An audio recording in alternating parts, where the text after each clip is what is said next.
The storm had a sound to it, a living, shifting growl that seemed to scrape against the skin of the aircraft. Beneath that furious noise, buried under engines, wind, and static, there was another sound, faint, rhythmic, deliberate. It was the sound of a man who could no longer see, teaching others how to see with their ears. At 03:47 a.m., December 19, 1943, RAF Station Herne, southern England. The fog was thick enough to swallow entire aircraft whole. Ground crews moved as pale silhouettes through the mist, muffled voices calling out from the void. Somewhere above, the distant drone of returning bombers vibrated in the heavy night air. Men coming home from raids over Essen, their fuel nearly gone, their eyes searching desperately for lights that didn't exist. Inside a small operations hut near the edge of the runway sat Flight Lieutenant Arthur Penrose, age 32, his face half burned, his eyes hidden behind dark lenses. Once a bomber pilot himself, Penrose had been blinded 6 months earlier when his Lancaster caught fire during a mission over Hamburg. He had survived, barely. Now he lived in darkness. Yet the men who flew still came to him for help, for something strange he'd been working on since his recovery, something no one fully understood. That night, Penrose leaned forward, his fingertips resting lightly on a tabletop microphone connected to the airfield's primitive radio system. Around him, the hum of equipment was constant. Transmitters, vacuum tubes, the clatter of teletypes. But Penrose wasn't listening to the machines, he was listening to the night itself. The airfield's engineers had wired several directional microphones around the perimeter of the landing strip, hoping to detect incoming aircraft by sound alone. The idea had seemed desperate, until Penrose insisted that it could be made to work. He spoke softly into the radio, his tone calm, deliberate, almost hypnotic. Able 3-4, reduce throttle by 20%. You're drifting 5 degrees north of the beacon. Listen to the change in pitch as you correct. The pilot on the other end hesitated. How can you tell? Penrose smiled faintly. I can hear it. The fog changes the sound. It was true. In the weeks following his blindness, Penrose had developed an uncanny sensitivity to acoustic detail. What others dismissed as background noise, engine resonance, wind resistance, even the subtle Doppler shifts of propellers, he could interpret as information. Through endless nights in the rehabilitation hospital, he had trained himself to map space by sound alone. When the RAF returned him to non-flying duties, he requested assignment to airfield operations. He told his commanding officer he could help pilots land in zero visibility. The idea was met with polite disbelief.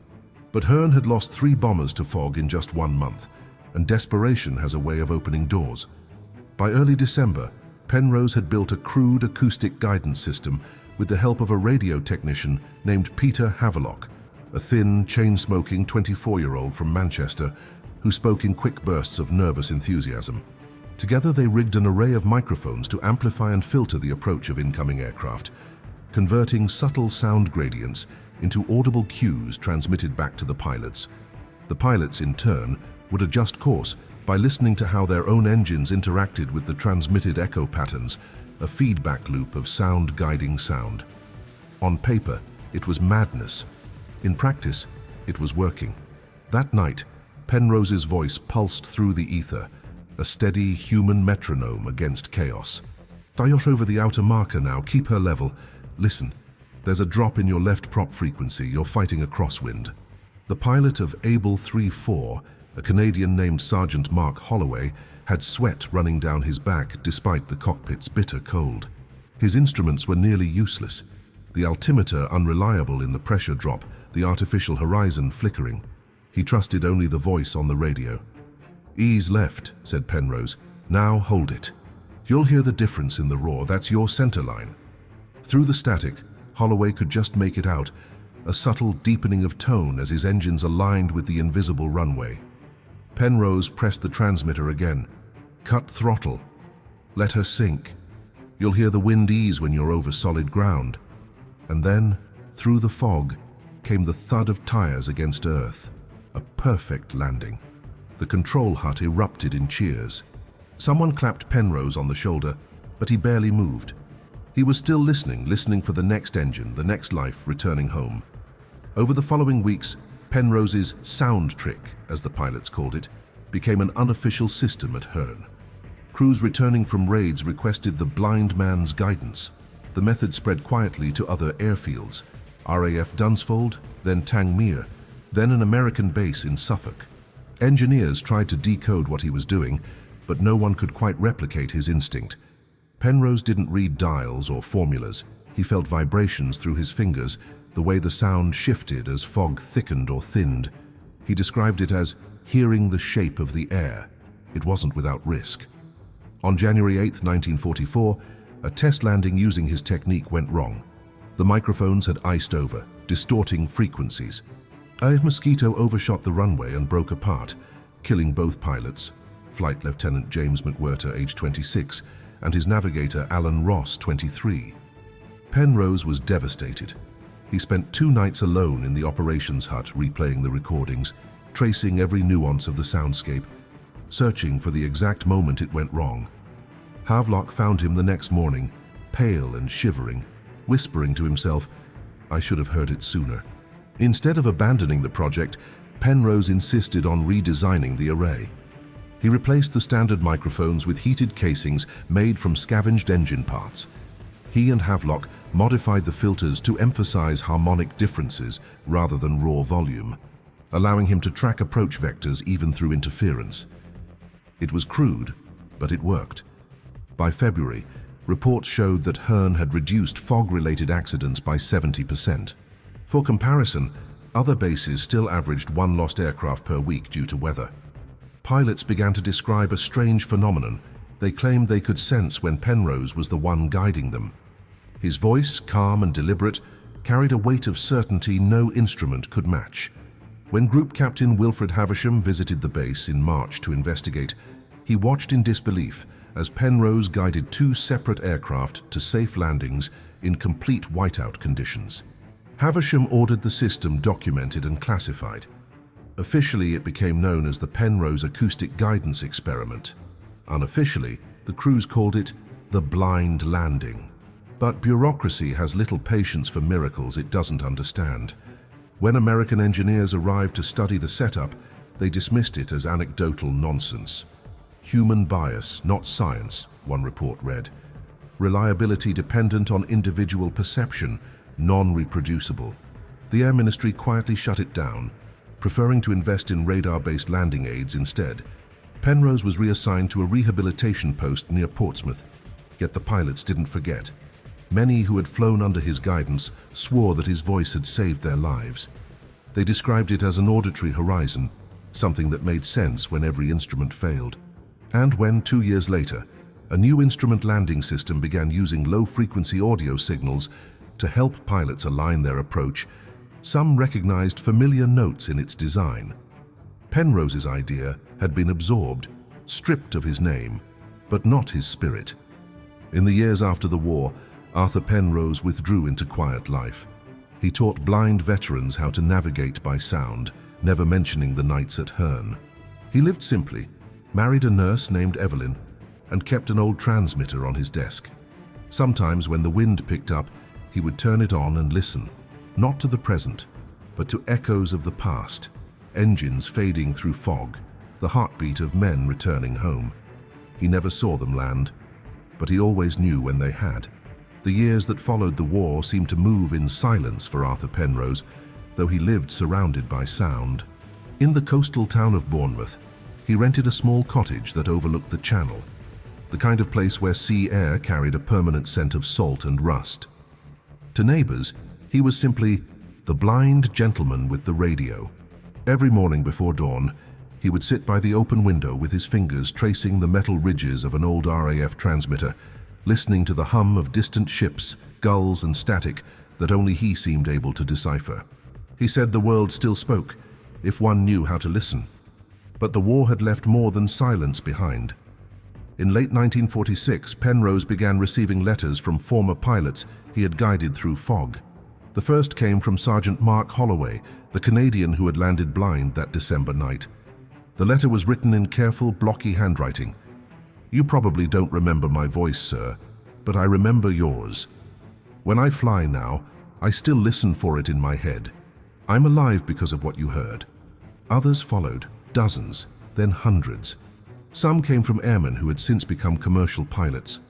Others were from widows who wanted to thank him for the nights their husbands had made it home when visibility was zero. By 1948, the British government began experimenting again with low-frequency guidance systems. The Americans called theirs ILS, Instrument Landing System. The British version, still in prototype, used radio beams aligned along the runway to give pilots a directional path to follow. But Penrose, who had once guided landings by intuition and acoustics, could tell something was missing. These new systems could measure position but not texture. "They can tell you where the ground is," he told an engineer who visited him in 1949, "but not what the air is doing. The air still speaks before the dials do." That engineer was Peter Havelock. He hadn't seen Penrose since the shutdown at Herne 5 years earlier. He'd grown older, rounder, his once nervous energy now tempered by responsibility. He had been assigned to the new post-war Ministry of Civil Aviation, working on automated landing aids for passenger planes. Yet something about those long nights at Herne, the sound of the blind pilot's voice steady in the storm, had never left him. "Arthur," he said quietly, "we're building your system. We just don't call it that anymore." Penrose smiled. "Then build it properly this time." The two men spent that entire afternoon in the cottage, Havelock sketching circuits on scraps of paper, while Penrose listened, correcting him not by sight, but by sound. He'd tap the table when he could hear a design flaw, resonance points, phase mismatches, anything that would distort the purity of a tone. Havelock would test it, and each time Penrose was right. He wasn't guessing, he was listening to math through air. Over the next year, Havelock began secretly adapting the new ILS prototypes, using Penrose's acoustic feedback concepts, tiny harmonic modulations layered atop the guidance tone that changed subtly with altitude and air density. Officially, it was just signal smoothing. Unofficially, it made landings smoother, faster, safer. Pilots began noticing the difference. "The new tone feels alive," one report read. "You can hear when you're right." Penrose never asked for credit. When the patent for that modulation method was filed in 1950 under the ministry's name, he wasn't even aware of it. He only knew that fewer aircraft were crashing in fog. "That's all I wanted," he said. But something about his story began to circulate quietly among veterans. In pubs and reunions across Britain and Canada, pilots told the tale of the blind man who could land planes by ear. It became part myth, part truth, a story passed around like a ghost rumor from the war. Many believed it was exaggerated until they met someone who had actually heard his voice on the radio. Then they stopped doubting. In 1952, a BBC producer named Harold Linton came to interview Penrose for a radio series about wartime innovations. Linton expected a simple human interest piece, but what he found was something deeper. Penrose refused to discuss himself. Instead, he spoke about sound, about how engines revealed a pilot's state of mind, how fog was not an obstacle but a medium, how silence itself was a kind of guidance. "When I was flying," he said, "I thought sight was everything. When I lost it, I realized how much the world had been trying to talk to me all along." The broadcast aired under the title, "The Man Who Heard the Sky." It moved the nation. That single program caught the attention of researchers at Farnborough, where the Royal Aircraft Establishment was developing advanced auditory cues for instrument training. They invited Penrose to consult. For the first time since losing his sight, he walked, guided by a cane and Havelock's arm, into a hangar filled with engines again. The smell of oil and warm metal hit him like a memory too sharp to hold. Yet he smiled. "Still sings the same song," he said softly. During his brief time at Farnborough, Penrose trained young flight engineers to listen, not just for technical noise, but for the meaning inside it. He showed them how the harmonic difference between an idling Merlin and a climbing one could reveal pitch angle, how wind buffeting against fuselage ribs carried information about altitude change before instruments registered it. To the astonishment of the staff, his predictions were precise within seconds. One of the trainees later said, "It was like being taught music by someone who had written the score of the air itself." but in early 1953, Penrose's health began to fail. The burns he had suffered years earlier had damaged more than his eyes. The inhalation of smoke and chemical fumes had left his lungs fragile. He collapsed during a demonstration, coughing blood onto the hangar floor. Doctors told him to rest. He ignored them. "The war didn't kill me," he said. "I won't let peace do it." He spent his final years compiling notes, not about his own life, but about the principles of spatial acoustics. He described the way sound bends around matter, how humidity changes pitch perception, how moving air distorts human equilibrium. It wasn't written like a scientific paper. It read like poetry written by an engineer. He titled the collection, "Echoes Have Shape." It was never published. After his death in 1957, Evelyn donated his papers to a small aviation museum in Hampshire. They were stored in a wooden crate, mislabeled as miscellaneous personal effects. For decades, they gathered dust. Then, in 1972, a team of researchers developing the first cockpit voice-based alert systems stumbled upon his work. They found diagrams eerily similar to what they were trying to invent, sonic gradients used for spatial orientation. He was decades ahead, one engineer remarked. Yet because his designs were handwritten and unsigned, they couldn't trace the author. It wasn't until 1998 that a historian named Colin Marlowe uncovered the connection. While researching wartime acoustic experiments, he found references to the blind officer at Herne in RAF archives. Cross-referencing that with Evelyn Penrose's donation, he realized that Echoes Have Shape had been written by the same man who pioneered the acoustic landing technique. Marlowe published an article in Aviation Heritage Quarterly titled "The Forgotten Ear of Flight." It caused a ripple in aviation history circles. For the first time, Arthur Penrose's name began to reappear, not as myth, but as fact. In 2004 at Bournemouth Airport, a memorial plaque was unveiled quietly near the control tower. It bore no grand military titles, no medals, only these words: Flight Lieutenant Arthur Penrose, 1911 to 1957. He could not see the runway, but he helped others find it. Every year since, on the anniversary of that December night in 1943, air traffic controllers play a brief recording through the tower's speakers, a recreation of his calm voice guiding a plane through fog. Pilots on final approach often report hearing it faintly through the static of their radios, a ghost frequency that seems to hum in harmony with the wind. What they don't know is that the pattern they follow when lining up their descent, the subtle tone modulation that tells them they are centered, is still, in a way, Arthur Penrose's voice. His sound trick lives on in the technology that now guides millions of landings each year. The blind man's method of listening became the unseen hand of modern flight. And if you stand on the old airfield at Herne on a foggy night, when engines drone low over the horizon and the world turns to vapor, you can still hear it, the whisper of a man who once turned silence into sight. The wind over the old airfield moves differently now, gentler, tamed by decades of change. The concrete runways are lined with lights that never fail. Instruments whisper data in a language no one hears, and the sky that once swallowed men whole now guides them home with mathematical precision. Yet beneath all that progress, in the hum of radar, in the low-frequency pulse of every approach tone, there still lingers the ghost of one man's hearing. In 2008, engineers testing a new generation of auditory landing cues for autonomous aircraft discovered that one of the core modulation patterns, the slight shift in harmonic phase that signals correct alignment, had remained essentially unchanged for over 50 years.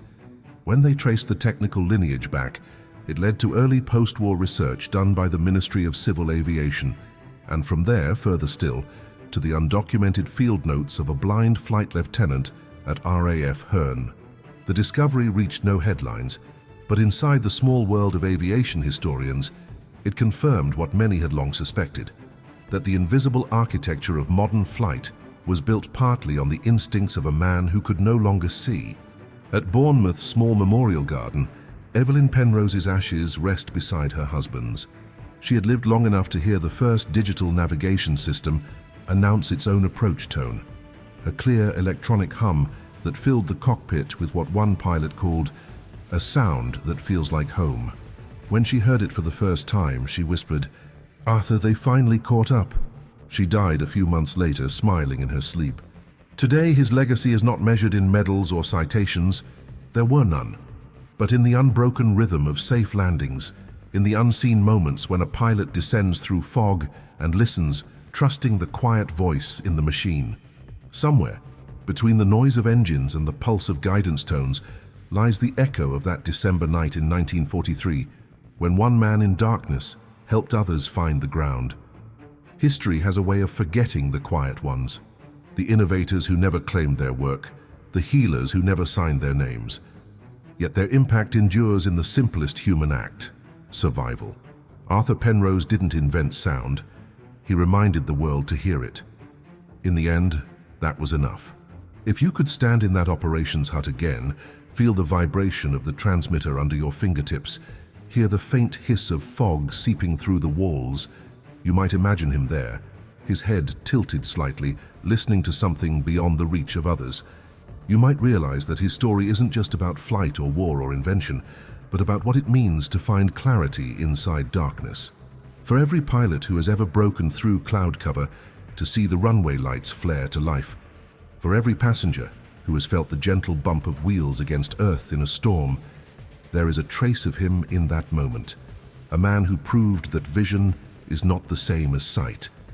And so the moral lingers quietly in the air, as steady as a heartbeat beneath the roar of engines. Sometimes the greatest guidance comes not from what we see, but from what we learn to hear.